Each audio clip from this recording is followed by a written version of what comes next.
We begin at 5:30 with what's become a controversial topic in the Commonwealth, legalizing marijuana. Thanks for watching. I'm David Allen. And I'm Nicole Livas. A new report from the governor's office outlines what he calls the best path forward. Alex Littlehales looks into what it could mean.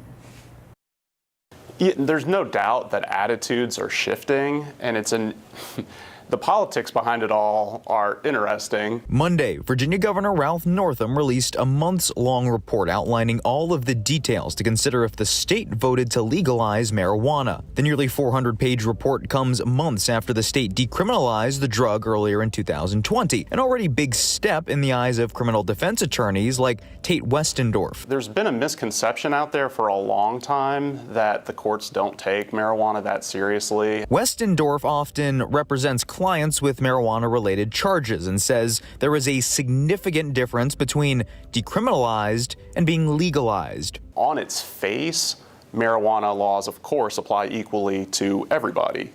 But in practical reality, black people are far more likely to be arrested for marijuana offenses. The report lists recommendations including best suggestions for regulation, taxation at the retail level, and health education for adults and youth, but also changes to ensure racial equity if it passed.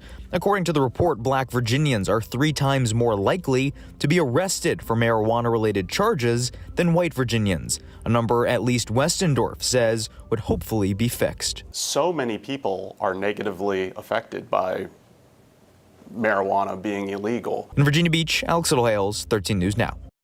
So how did we get to this point where we're talking about legalizing pot in the Commonwealth? One of the first bills to decriminalize pot was introduced in 2010. 7 years later, the General Assembly asked the State Crime Commission to study decriminalization and what it could do.